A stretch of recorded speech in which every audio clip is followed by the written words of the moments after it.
сейчас дойдут. Даже для выпускников все правила остаются. So even for the graduates, so the rules apply. Masha is here. So I'm not going to introduce this gentleman, and I want to say a couple of words before I give the mic over to him. So then now, just it's a outstanding person. Historic person, not because he is of advanced age, because I'm of advanced age as well, because I'm happy to stress the fact that I'm 2 years younger than him, but it's not the point that I wanted to make. That he's a historic person, not because he's old, advanced age, but for different reasons. So he and his disciples, his students, and under those impossible Soviet times, and the times of the post-Soviet period, it's actually the most challenging, the most difficult times, because the Soviet person, the Soviet that was educated and brought up for 70 years, and it actually transpired, it took place, and this Soviet person, this Soviet human being, and he does not want to change into something evolutionary better. He won't. He doesn't. So he is being pulled. He's being dragged into it, and he is not trying to help either economically or politically to change into someone else. And certainly the ideas may be great, but if other people do not share those ideas. So even when you talk to them in a meeting, but when but when we start to talk to them outside in the streets, so they stop understanding that, and then other people have to make reforms, and so then his students, so the people are still in power now, so they form many teams. And they play a very important role in the economic and political life of Russia. But their teacher, Mr. Yasin, he was the first. He spoke about the problems, about the challenges, and many joined him. Certainly, Igor Gaidar, naturally, so was one of the team. And they said it's impossible to build an economy without the relevant political institutions and without a human being with his values. So that's the main. It's one is contingent on the other. So modernization, reforms. So they should be coherently, closely knit together, because. It's a verdict, because if these things are not inextricably mingled, it won't fly, it won't go. And Mr. Yasin speaks about it at every meeting, so who listens to his public presentations and his contributions to the Echo Moscow, this broadcasting station, so he's certainly one of the best economic brains of Russia. And but he speaks everywhere at this one of the greatest value, which is actually human being, and what this human being generates, makes independent and highly required democratic institutions. Because if there are no democratic institutions, nothing and nobody will ever save us. I think that I conveyed the main idea of his deliberations, because he is the scientific research fellow of the Higher School of Economics. He is an acknowledged authority and thinker of our times, and he is a unique person. At the same time, he heads another public and scientific movement.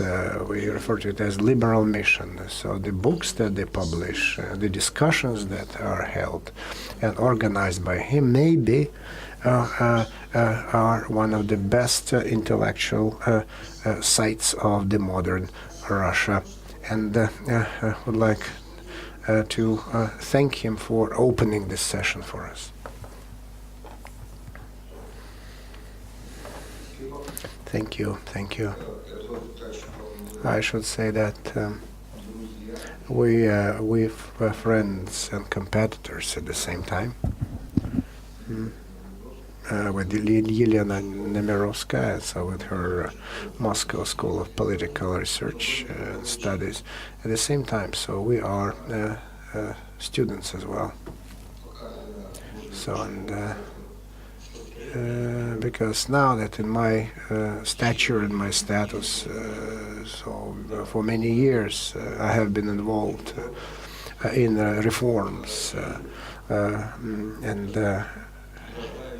and I continue to be interested in the consequences of those reforms which I partially initiated. And I listened to the latter part of a presentation of our previous speaker, and I'm afraid that I might have to repeat what has been said earlier, because the ideas but I'll try just to build my presentation a little bit different. So I will follow the example of the person who I like very much. So this is his book titled "Institutions and the Way to Modern Economy." The author Anna Grave. So this published very recently at our publishing house of the Higher School of Economics. We recently published it, and so he is an interesting person because he is a bright representative of the institutional school, but simultaneously he's a historian. And so this combination of institutionalism and him being a historian, to a certain extent, is a great achievement, this broad view. And at the same time, I always try to understand certain events and explain certain events from the viewpoint of a historian, so from the viewpoint of the logical ways and pieces of the puzzle that the history itself offers, and because I'm kind of trying just to detach myself from the modern history, so which predominantly follows another school, according to which so the historians should do their own business, study the facts and statistics, but they should not generalize. They should not make any logical conclusions about logic consequences. That's the modern view on history, and because our economy is the consequence of the development of Marxist school and historic materialism. This is certainly a consequence. But when almost everything just was reduced to the historic facts that were embedded into a certain matrix that explained how the mankind developed from the historical and Marxist point of view. And so then, if we look at the Soviet Union, so we understood that Karl Marx was mistaken. Because we should have looked for other ways to build a better society. And so this book actually explains it all. So if you use the institutional theory, and so then econometric analysis, and if you supplement it with historic research, then you will get a very powerful weapon to understand better what's happening right now, and including so those to some extent, in my view, this is the return to the positive components that Marxist theory had. Because the institutions, if you will, so in the Marxist terminology, we can refer to them as the industrial relations or economic relations, but at the same time, together with certain skills and knowledge and expertise and values that go hand in hand with the existence of certain institutions, and which is a very important component of their content, their essence. And then the historic experience, if you're interested, so you can study how the historic selection, the historic culling occurs. And if you happen to read this book, so it's still available. So this small Bukovishka is a small shop not far from the Higher School of Economics, Mysnitskaya, Building 20. So there's a small bookshop, where it's still on sale. It's just fresh from the print. But I'm not insisting that you go and buy it because it's quite expensive. But for me, the first time for many years, I felt the way that I was engrossed in a book for many years, first time. And so probably it's a common thing for all of you just to be engrossed in a book, but for me, so since I'm a few years older, and unfortunately, so there was some lull in this when I was getting pleasure from reading a book, but now I do. And now just using using this book as a background, I would like just to look so the last century and a half of the development of Russia, and so look at it, and to see how it just juxtaposes with what we're living through right now. This is certainly a stage of the development of certain institutions, of the stage of the development of Russian institutions, which started in the middle of the 19th century, so more accurately, so you can just pin it down right after so then serfdom was abolished, and then adoption of many of great Alexander II's reforms. Usually they fail to mention that.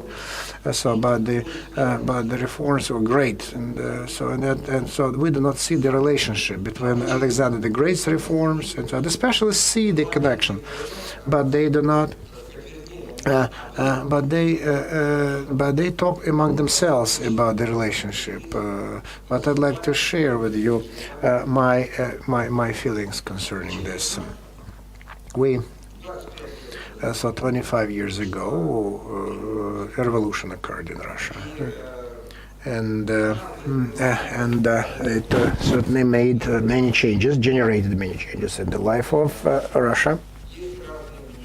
There are different opinions as to what we were living through and what we experienced in during those 25 years. So there is an opinion it was just a failure. So it was a battle of different forces that ended up in a debacle of Russia to a certain extent, and Russia lost this game, and we lost everything. So that's one opinion. There are other opinions. So that this battle, this combat of different forces, so where some lost, some won, but the nation became poor, and so they were no better off. They're no better off, and none the wiser. And so certain loss of historic mission occurred. That's another opinion. So it's a widely spread opinion, and it's cultivated greatly right now. And then there is another, the third opinion, which is mine, which is my viewpoint, that was it was a historic moment in the history of the development of Russia, and this historic moment can be explained in the following way. So it was a turnover. It was about face. So in 1917, there was this revolution, socialist revolution, and so they started to develop, and so the socialistic state of things was being established for so many years, and so that was described very attractively. At the same time, it was appealing to many for a certain period of time. So when the first years of socialism after 1917. And then the bureaucratic system grew, which modeled to many extent the social structures that existed in the imperial Russia and during the serfdom. And thus, I would like to distinguish two types of the organizational society. First type of is hierarchical structure, which looks like an hierarchy of relationship between master and slave, so administrative, maybe serfdom, dependence. And so, but the absolute majority of the states, which appeared in the history of mankind from the very beginning, were the states of this type, so master and slave. And so in Russia, until the middle of the 19th century, was that kind of state, so dependent on authority, and so the people who had no power to make any decisions. So then the second is the network organization, like of a structure that is based on trading, on deals. So while those hierarchical states, they to a greater extent they kind of reflected the relationship between the master and slave, and subjugation and distribution of power, subjugation masters and subjugated. But then this trading type agreement state is trading deal, is the relationship between partners who enter into a certain type of trading buy and sell relationship for the purposes of getting positive results for so either just to get the commodities or products for one, and to get money for the products, for the goods, or another, just if it's or goods for goods. Anyway, so this is the birth of the market economy, and this is the second type. And quite recently, actually, I reading the works of my good friend Mr. Vasilyev, Leonid Sergeyevich, a historian who works at the Higher School of Economics.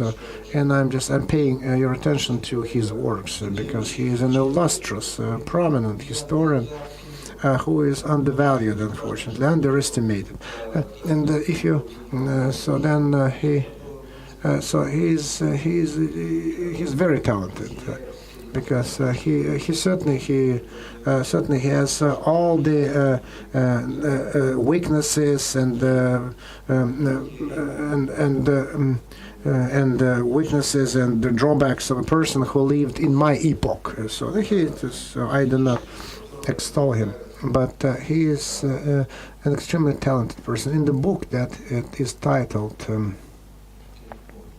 I forgot the name of the book, but it has to do with the history of the development of Eastern powers, Eastern countries. So he was studying them because he began as a specialist in China, about China. So then he started about Muslim countries. He worked on them, did a great deal of research, and in this book he has the description of this event, this case that he refers to as the social mutation. So this case comes from the ancient Greece. In the history of ancient Greece, so there was one very important moment in ancient Greece. So the Dorian tribes that conquered the main part of Greece, Dorian in the 12th century BC. So these Dorian tribes. So they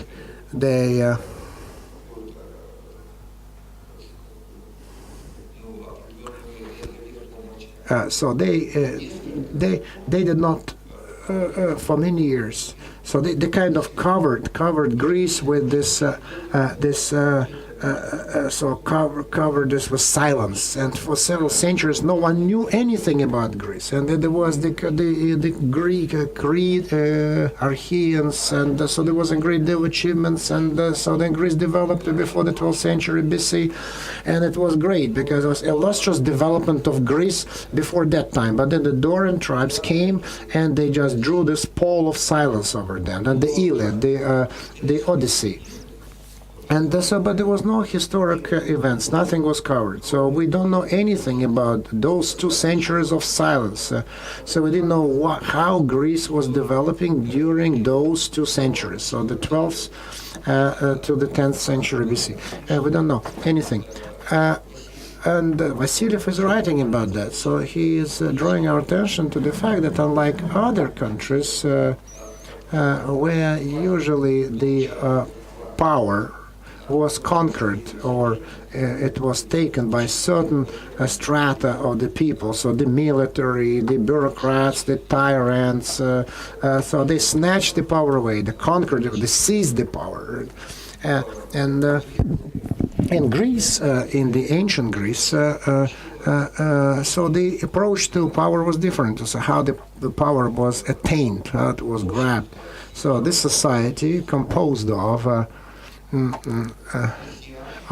peasants who simultaneously were the owners of the land that they cultivated, and the warriors. They were the warriors as well. So they were the people's militia and družinas. They protected. So the military, they protect the territory and then the property of the tribe or several tribes, and so they wore several hats.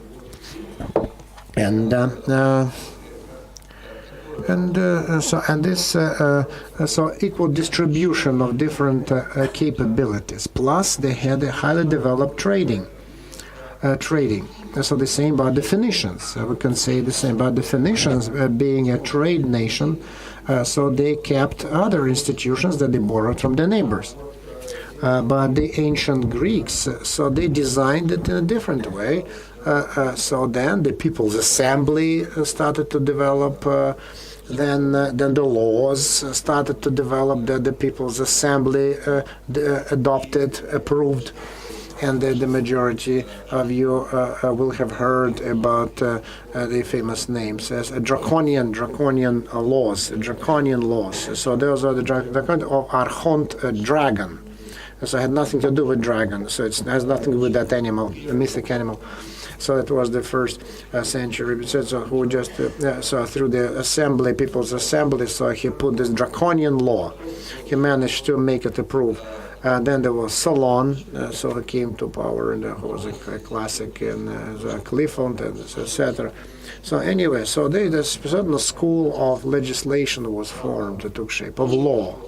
So very rigid, very harsh, but since it was adopted by the assembly, People's Assembly, so which with the help of the law controlled the people who wanted to conquer power. Or wanted to stop any fraudulent operations in trade, and so that was against them. So anyway, to make a long story short, so I want just to sow these seeds, so that you would be interested in these details of our history. I will not talk about that anymore. But this was anyway. So what was social mutation? Because at that time we were witnessing the birth of the network market structure of the organization of society, and potentially. So it's kind of net, yeah. So and it had certainly greater creative capabilities, and it had better opportunities to develop. Vis-a-vis other social organizations.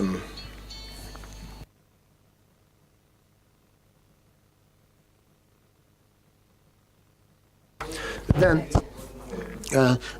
we so then it started to evolve.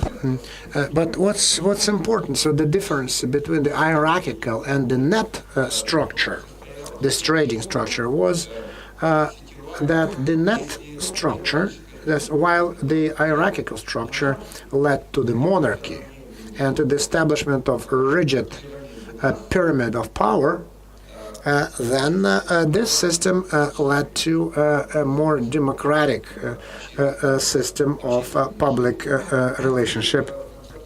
And eventually it played a drastic role in the history of mankind, and we need to point out that this development after a great deal of success in Greece and Rome. Again, it met with a debacle. So then Roman history ended, and then the new tribes came that adhered to quite different systems and of social order. But then, so this legacy stayed in Western Europe that was later replicated in the 10th. This replication started in Europe of the Renaissance. Greek, Roman ancestry legacy started to come and seep through, starting from the medieval ages, medieval cities, towns, etc. So it just started to come back.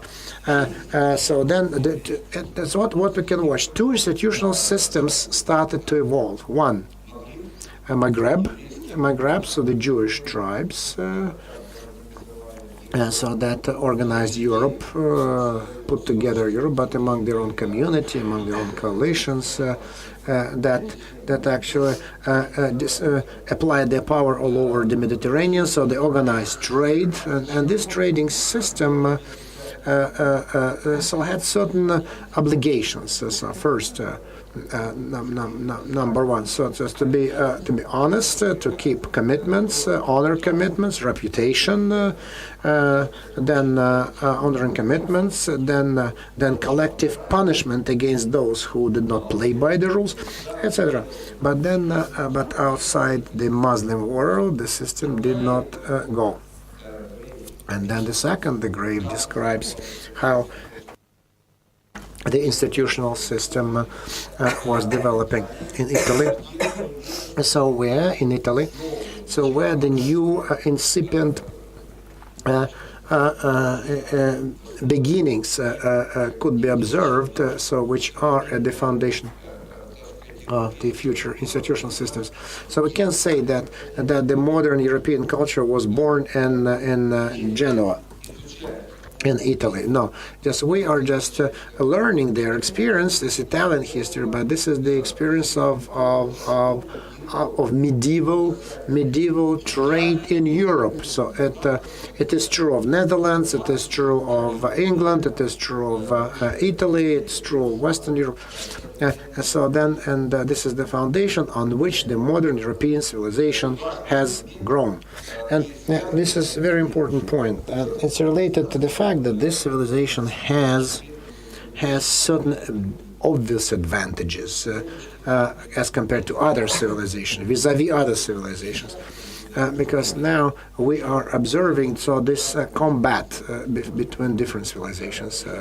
So if you have been watching the literature and the new publications recently, so there is a new document. So the basics of culture and state policy published by the Ministry of Culture. It's a draft. So if you're watching, so what's new coming out, and so lots of deliberations for, against. So they discuss. But this document stands for traditional Russian. We need to go back to our roots, to our traditions, Russian principles. So if we do not restore these old traditions, we'll lose the respect that Russia had, the old imperial Russia had, and that we are losing. But the other line is different. So the point is that so that the result of this social mutation that occurred in the 6th, 5th century BC, so the result of this social mutation has so you can see this manifestations of this change are here, and you can see that they give many advantages over other types of civilizations. Combination means combination of freedom of the people who can trade, who can think independently, so keeping their freedom. Competition. So this was all rooted in the 5th to 6th century BC. So this is the basis for motivation to keep the processes of rejuvenation, renovation, innovation, as because nothing endures but change, moving forward all the time. Certainly there is a contradiction between stability and development, because if you want constant development, you will run into this contradiction or many problems. So instability, but stability has certainly some advantages if you are for stability, but there's this combination of both. And so, but development based on market mechanisms contains inherently a very important point, meaning the development in presence of stability. So that's very important. So if you notice that the majority of the revolutions of the last 2-3 centuries, they occur on the verge of the transfer from the feudal system to the market system, the system of fiefdom. So I'm not talking about the market intentionally because capitalism is kind of by default is something that they call it something that the capitalism has a bad connotation. So because they always stress the fact that so there's a greed, cupidity, etc. So they talk about that. But when I talk about the market economy, just I simplified it a little bit and I take away this emotional bad connotations from capitalism. And now just I go back to what happened in Russia in 1861 when serfdom was abolished. So Iraq. That's what I want you to understand. I want to understand the importance of certain words. Hierarchical structure changed into network structure. It's not that one this was written off and another one was established. No, but if you abandon, if you abolish serfdom and everyone became free personally. Although just after, so they were supposed to pay some money before they could just, it applied to 90% of the population of Russia, so they had to pay some money before they could become free, etc. Because other manifestations of the market system existed even before the abolition of serfdom, for example. So then the degree on the freedom of the nobility is 1762 by Peter III.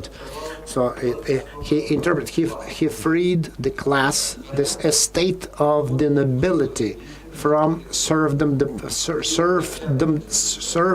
dependency to the state. So they don't have to serve for the land that the state gave them for the rest of their lives. So he freed them to do that. And so if they chose not to serve, they could choose not to serve. That was Peter the Great. Peter III. But the freedom, so when abolished, serfdom was abolished, so 90% of the population became free, and so that the potential capabilities that were part of this system, they became manifest very slowly. Manifested very slowly. And required lots of efforts.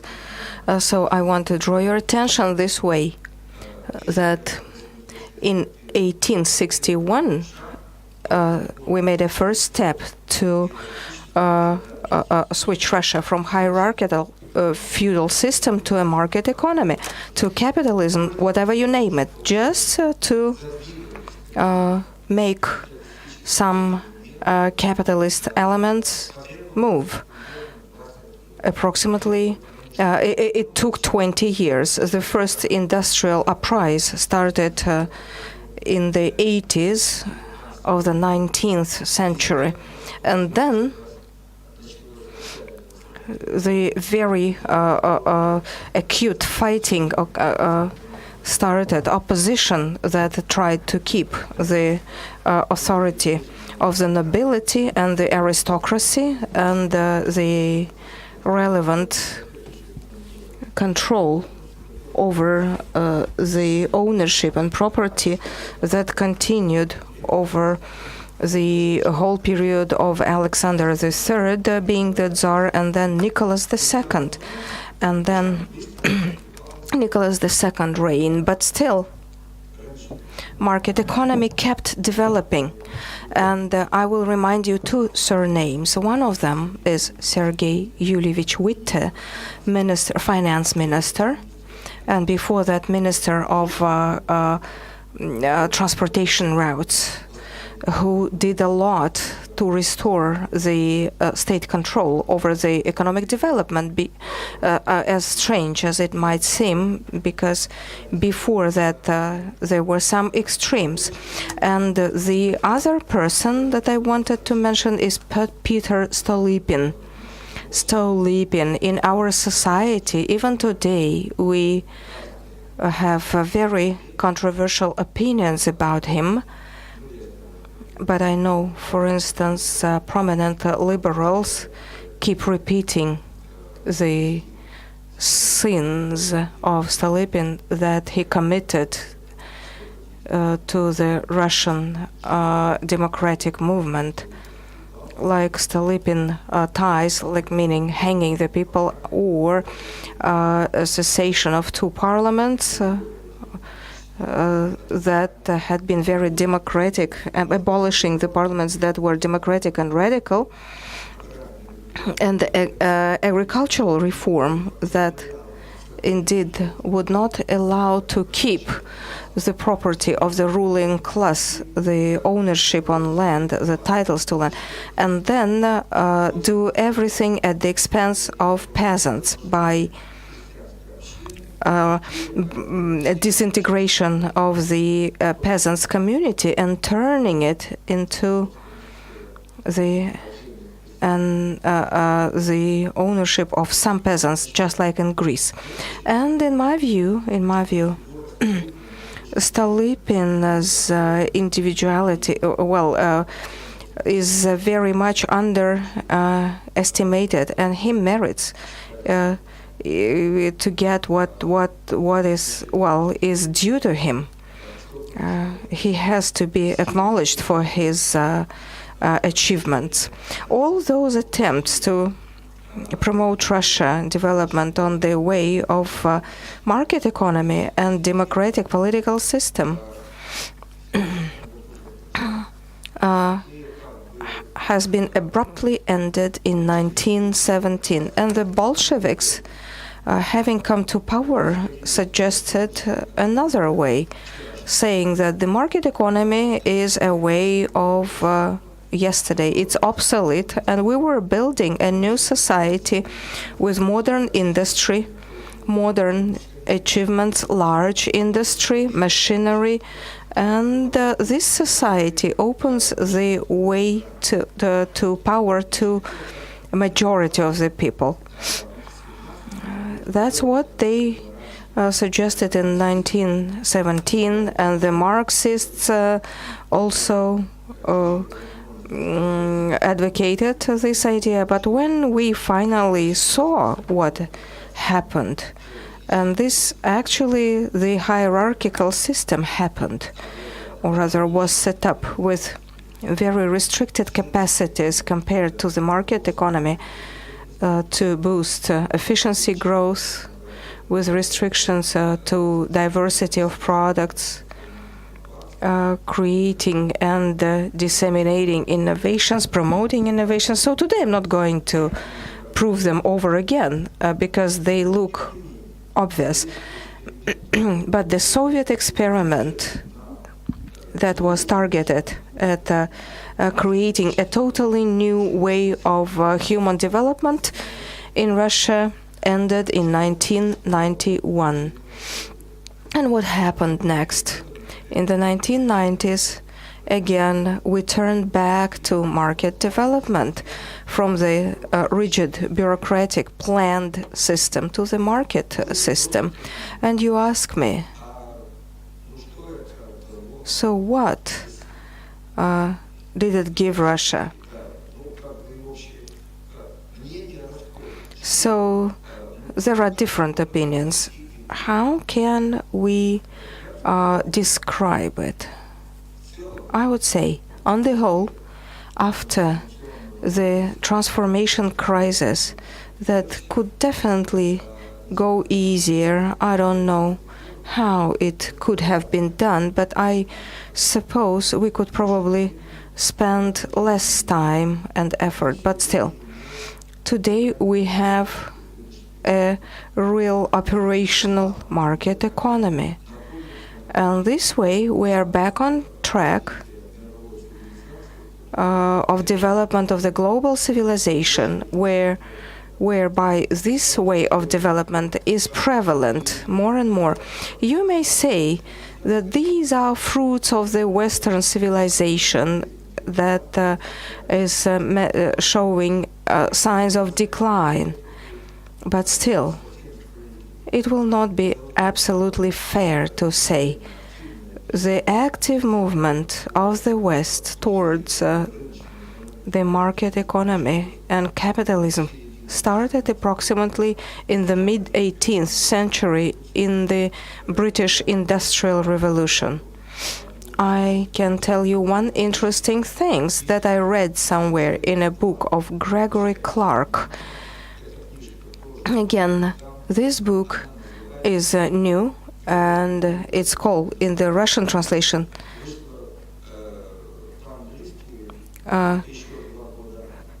it was published in English 2 years before. So in a way, we are catching up. We're not that slow. We get access to good works. We call it goodbye poverty. So why this name? Simple. Clark writes, approximately 3,000 years. For 3,000 years, the level of life was stable on Earth. What was happening? Replacement, substitution of some products by others, natural products by artificial or processed, and so on.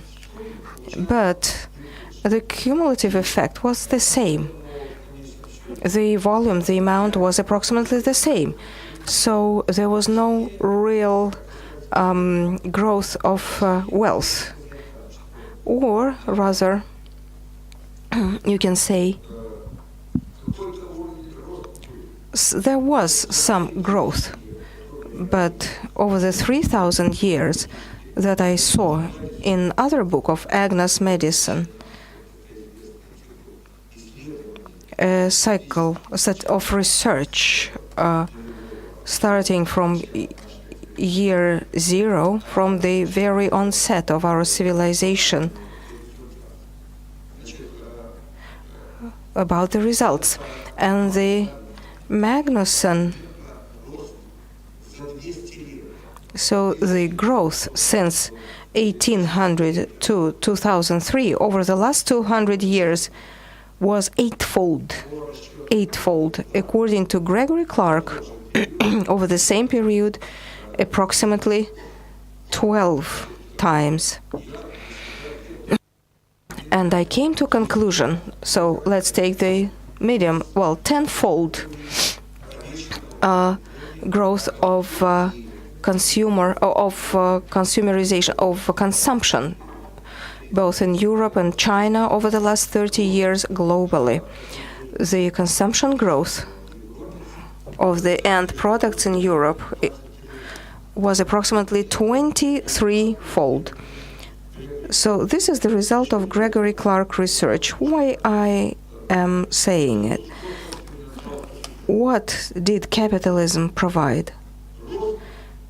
Ensured growth by a factor of, that have never been observed before in the history of humankind. When we discussed the advantages of building a better society, I implore that you keep that in mind. I prevail.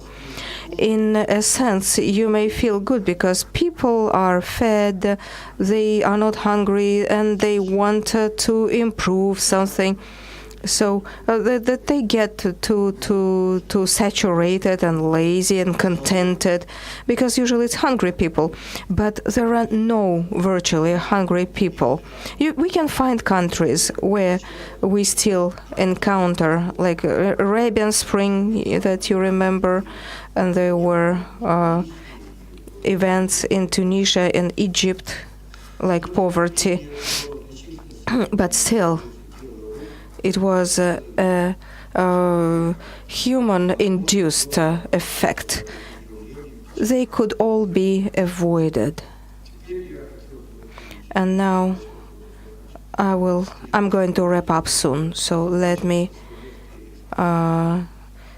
talk about the end of the Soviet experiment. And finally, with Gorbachev, Yeltsin, Gaidar contribution, we got a totally different economic structure. And no matter how much we criticize it, you should admit that today, when you shop, you feel less stress and allow us to make our daily life more comfortable. In a way, there are some issues that still remain in investment of the population. I mean, something that requires investment from the population, something that they use, like housing, education, healthcare, pension, retirement.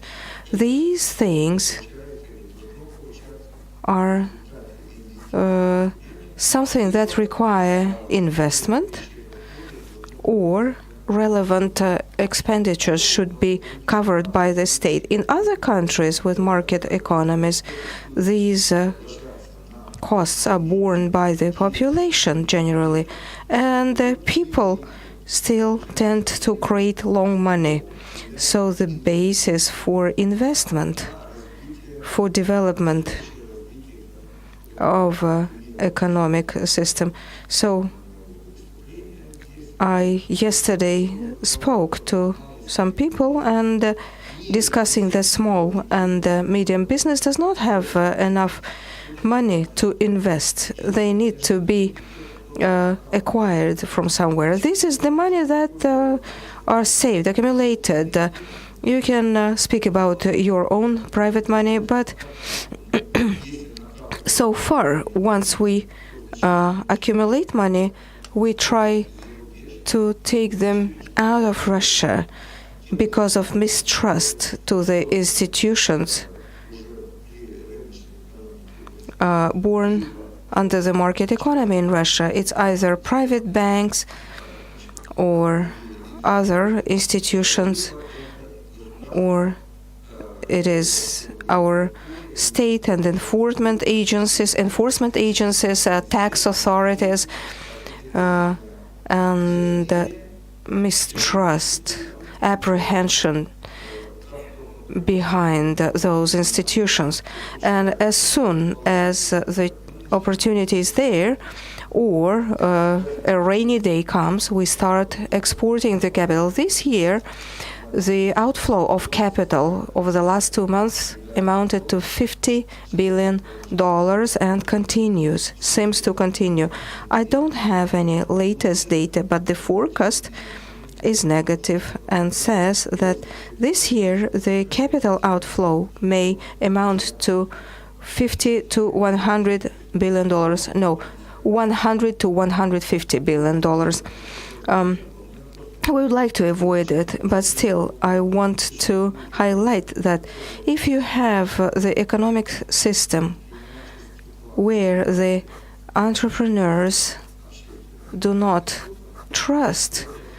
rely on public institutions, it means that proper development of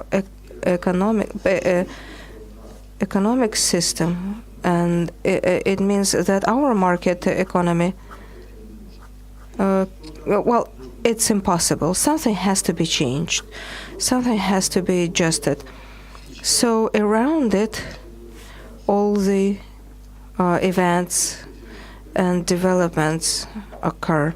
So we were trying to study, to analyze the state of affairs, and I come to a conclusion that we have two main scenarios as options. One is conservative, that is now being carried out, that provides for rather high level of state ownership and very strong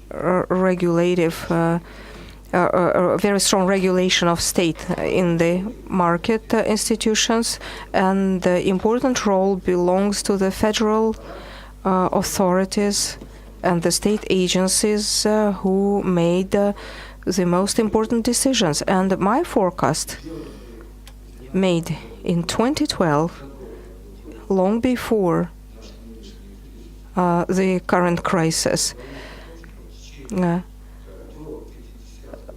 says that by 2050, with this scenario, we shall not have growth higher than 2% per annum. And today, it even looks optimistic, too. When I was writing it, and back in 2012, I had doubts. Will people believe me or not?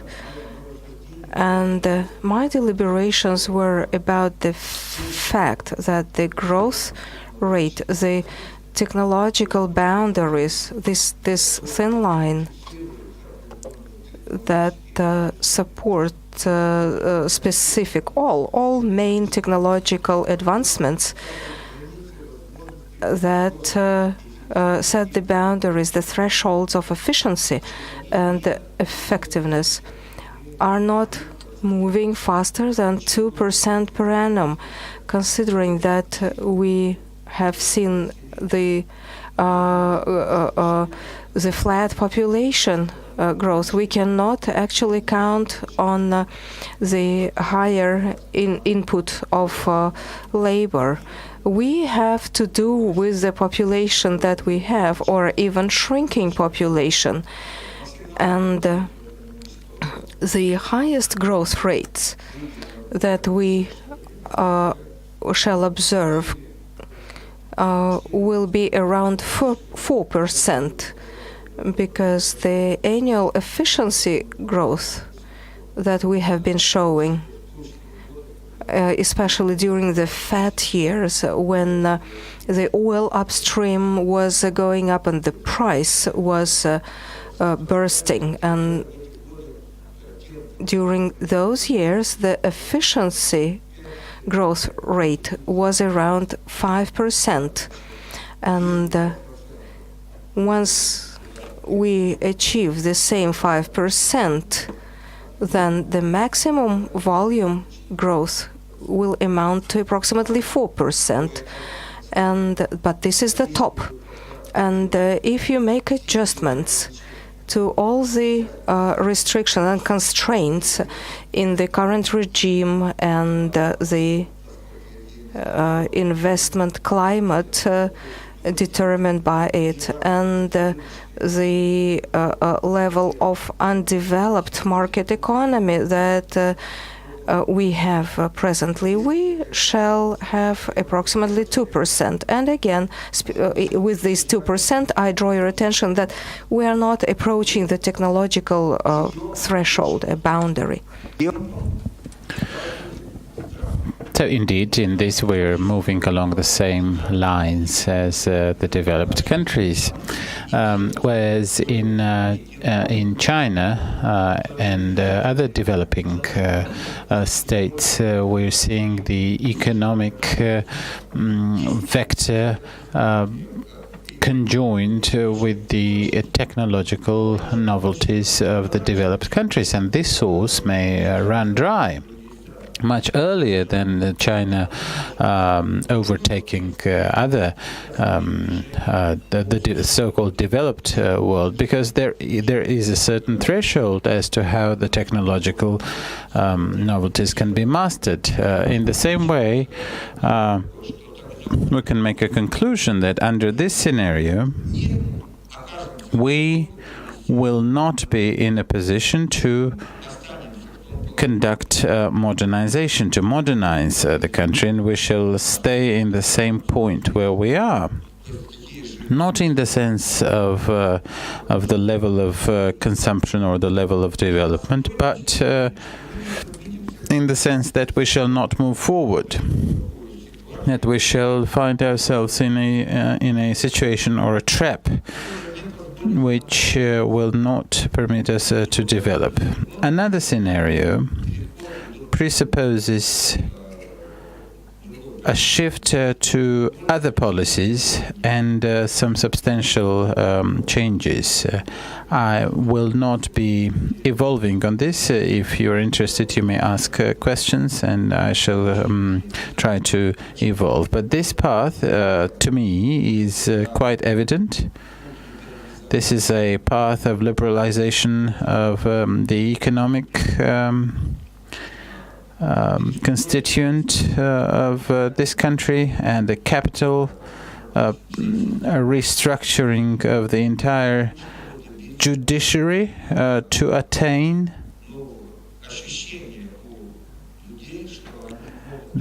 a level of legal protection, and the courts to be finally respected and not feared.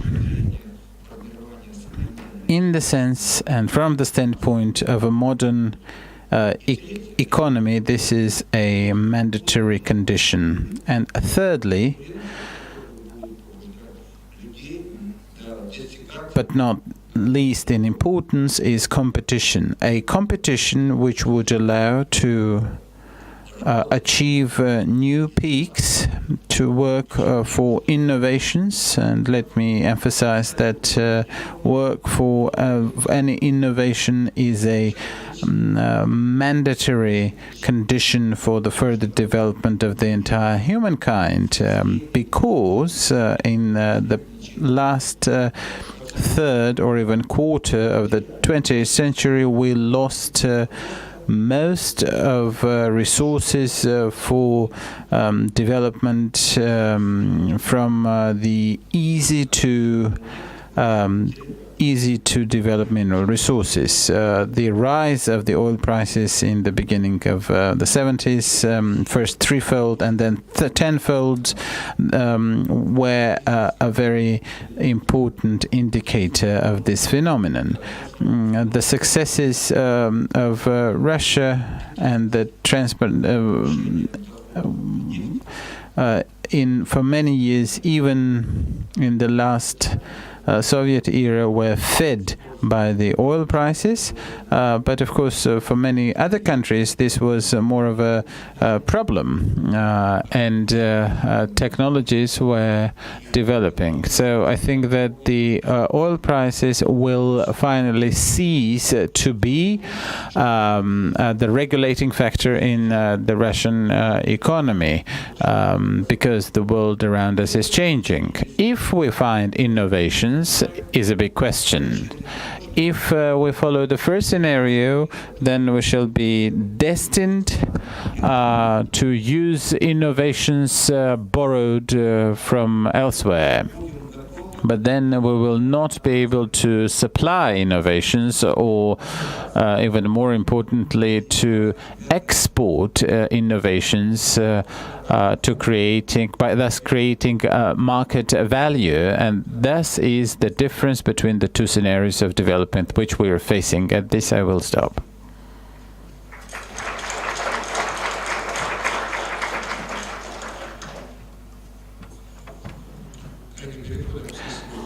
Colleagues, let us now have a series of questions and hopefully answers.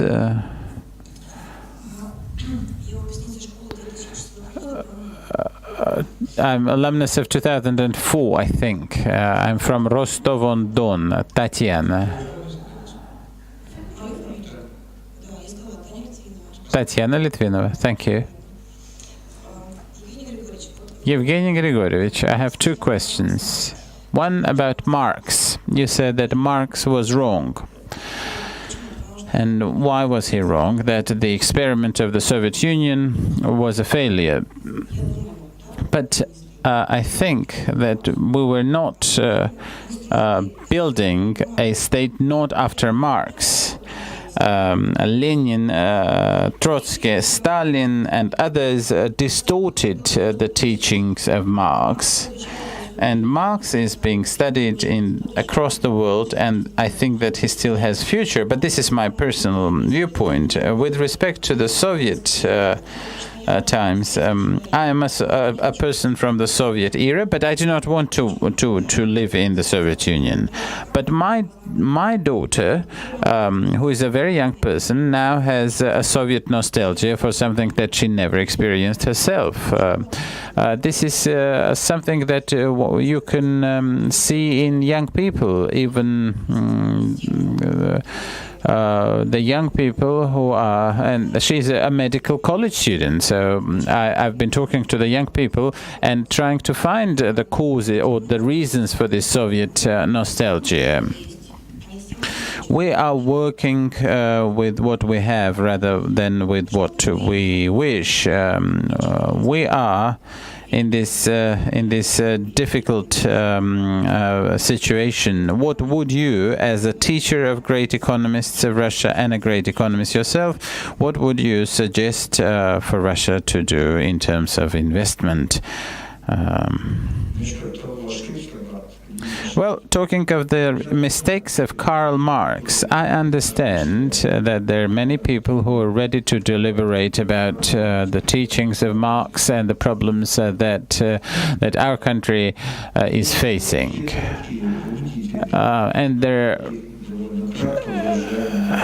And there's some very well formulated arguments. Marx said that the market economy would collapse, that the market economy is breeding capitalism, capitalism is breeding exploitation, exploitation is breeding injustice, and people will seek for a social to make social revolutions.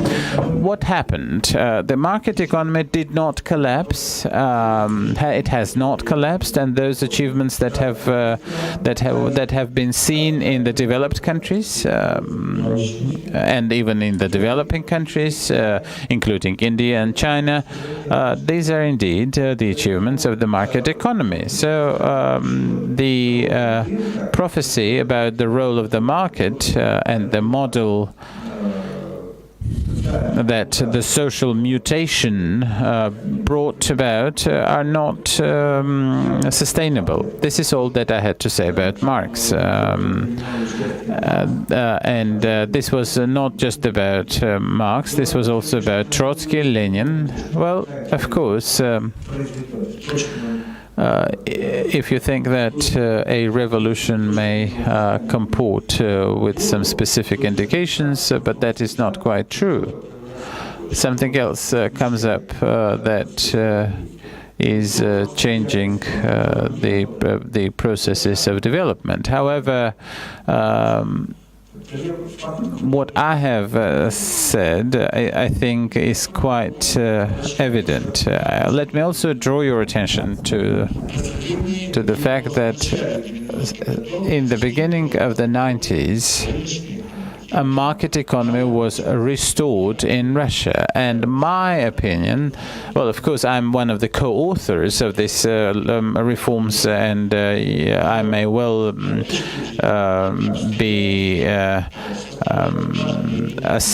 have a subjective opinion, or I'm not impartial in that, at least, but I think that most of the successes in the past 20 years have been dictated in Russia by the restoration of the market economy. The current consumption in this country,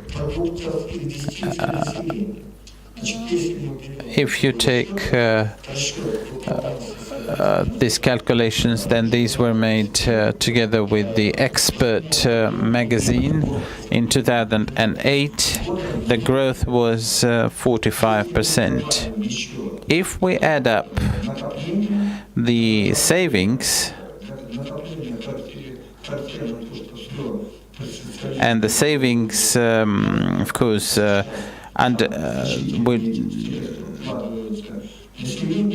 so if we add up the savings, then we can see about 30 to 35% growth by 2008. Well,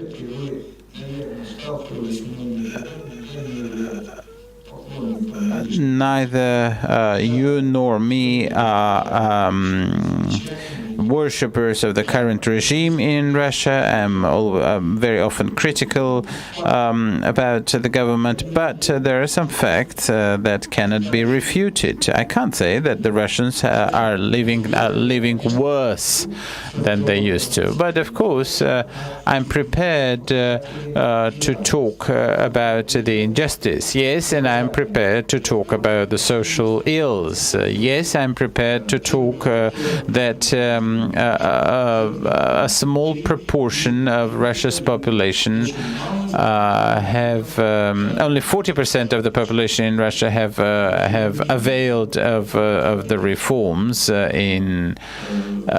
but still there are some results that cannot be refuted.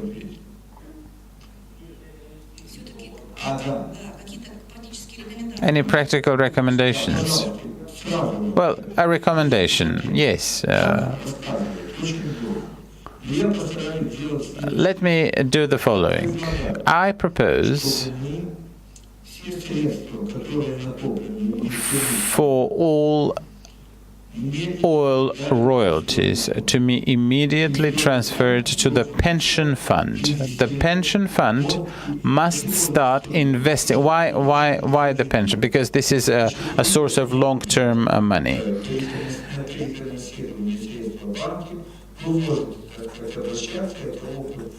And this is the experience which has been well known. And if you draw money from the pension fund, it will be open. If you use this instrument, you will always have a source for an investment. This is not just about the pension fund. This is also about the medical insurance funds, and this is also about the accumulation of funds for housing construction. So I would like to draw your attention to the fact that we are, to a large extent, have not restructured the economy. And the population of Russia is still, in many ways, exists at the mercy of the state. And if people, the society must have sources of long-term money. The modern capitalism is based on long monies which originate from the savings of citizens. And this is a very important sector. There are also other points that need to be mentioned here. The environment of trust. Trust is the major component for people who are and may be willing to administer their savings and to invest those. Trust is equally important for the securities market, the stocks market, the currency market, the commodity markets, and everything else.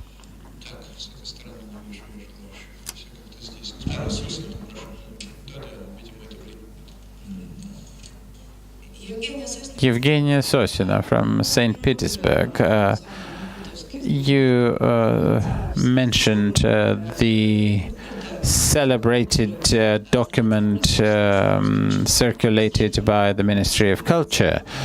I consider myself to be Russian. I have a Russian name and Russian background, but I have a hard time understanding what is Russian tradition. Because ethnically speaking, we are not in a position in Russia to talk about an ethnic tradition, but rather a tradition which encompasses a whole number of nations and cultures. So what do you think is meant by this ethnic Russian national tradition? Well, if you read further, you can say that our traditions is about family, honesty, and everything good. But then the question arises: why is it that why is this instrument used to create some sort of animosity towards some other social and cultural facets in Russia? With the help of our neighbors, the Tatars and the Mongols. Well, Mongols starting from mid-13th century, and then we had Andrei Bogolyubsky, the Grand Duke, for 5.5 centuries, a culture of autocracy was bred in Russia, whereby the sovereign had absolute power over his or her subjects, just as much as a landlord had absolute mastery over his or her subjects. In the same way, we can say that these were the objects of power. The best experiments in this sense in the Moscow Rus, when a landlord could take some assistance, and when the peasants had some elected elders. This was the only little element of democracy in the Russian villages. So among the Russian traditions of the judiciary, Russia has never had the kind of courts that Solonus created as far back as the ancient Greece. This is indeed the source of the autocratic and authoritarian tradition in this country. So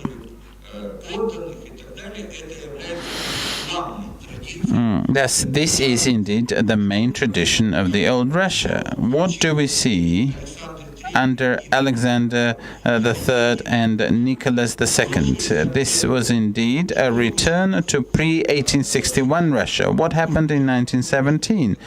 We first thought that we can now build the beautiful future, but then we got back to the traditions of the parochial autocratic Russia. None of our leaders, I think, would ever confess. We would still be told that drugs and gay marriages are our main enemies, the main enemies of the Russian tradition, but this has nothing to do with the truth. Well, you don't have to go to Amsterdam if you don't like the gay marriages. Even if you go to Berlin or elsewhere, you will not see gay marriages as the pervasive trend in the European culture. And the attempts on the part of some authorities in Russia to create enemies and cultural objects of hate are totally unsustainable. If you take the activities of Tsar Alexander II, Sergei Witte, or Stolypin, and a number of other Russian politicians, we will see that some of the most progressive Russian politicians were trying to graft in Russia the institutions that would allow people to develop freely. And they say that President Putin is a worshipper of the Orthodox tradition, and he believes that this has been the best what there has been in Russia. Why do we need it? Probably to conquer Ukraine. Who knows?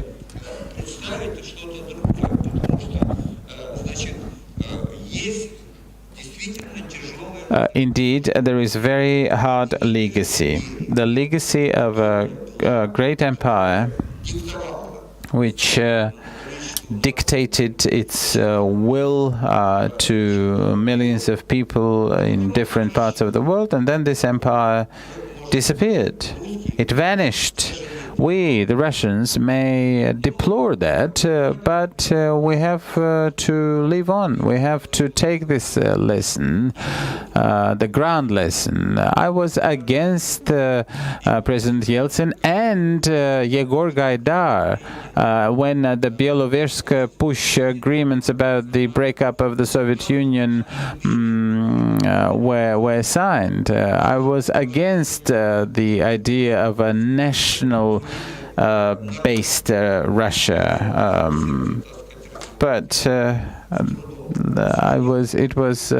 but I can see that without that we would not be free. But of course, Crimea is not a good example, because Crimea is inhabited by the Russians. And one doesn't want to give the Crimea to the Tatars. We're all citizens of one country, but these problems need to be addressed.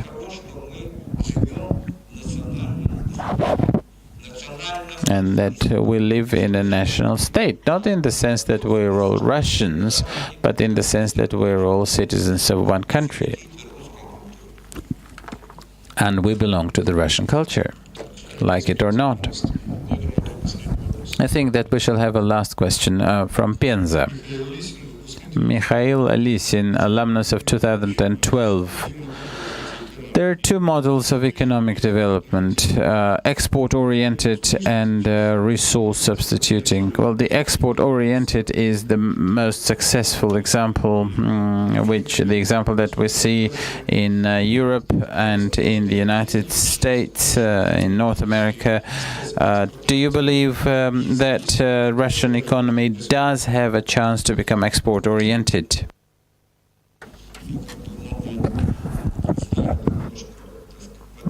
Well, with the knowledge of your some knowledge that I have, I think that we do have an export-oriented economy, which is exporting oil and gas, and there is nothing else we can do. Well, this might be a sad exaggeration, but it is the hydrocarbons make up for 70% of our export, and the radical problem here is why do we need the civil society? Why do we need a democratic and political system? We need it because we need to open up the vistas for a major new market of innovations in this country. But when I speak about productivity, when I speak about innovations, it's not just about the development rates. But when you come and encounter the technological border, and when the productivity falls, as it happened in other countries,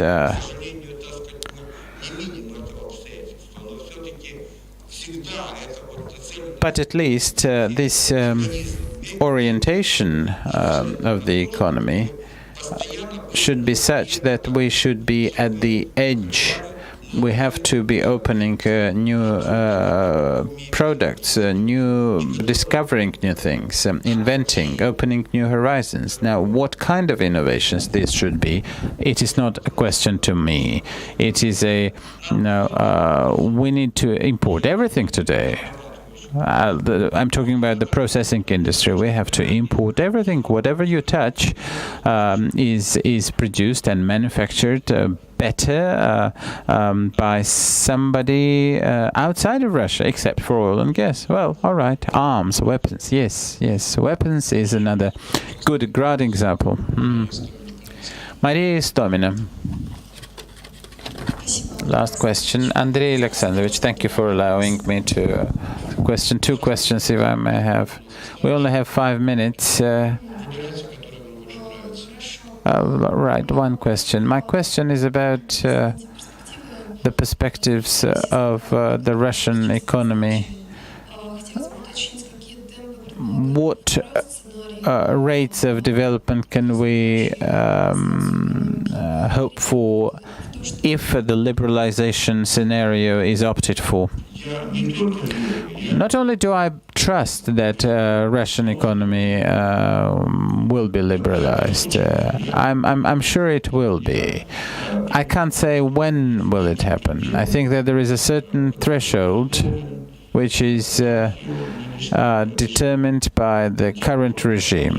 Until it exists, I think that as long as it exists, I think that we shall be still following the first scenario.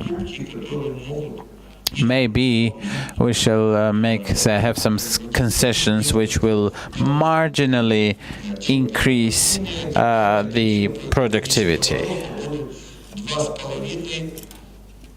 And then in this most optimal way, 2.5% would be the top rate. And if such economic policies as are unfolded today continue,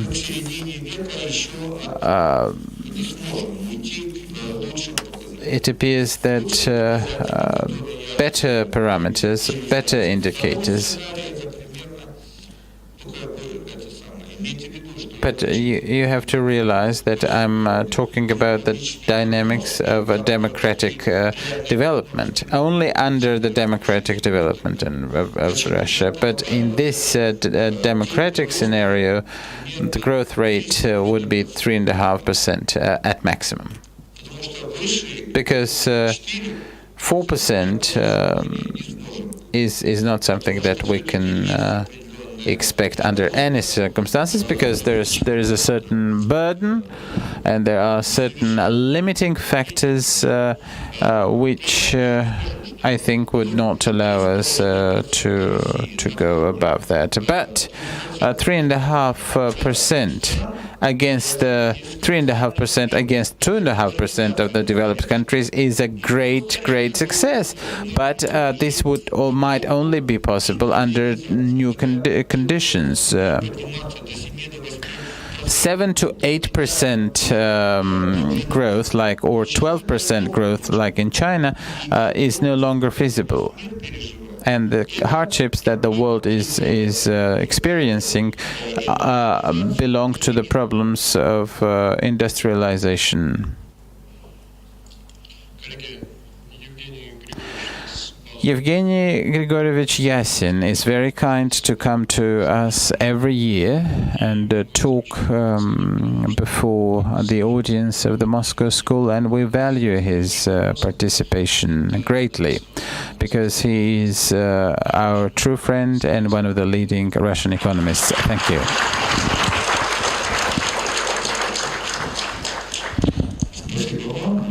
Thank you very much. The last remark I would like to make. Everything that I have said, the best scenarios are only possible with the civil society and political democracy. Thank you. Приятного аппетита, и через час встречаемся. We shall resume in an hour. Почти Греф. Да, Греев. Он больше историк или больше экономист? Он историк. Историк. Нет, он Пойдем пообедаем. очень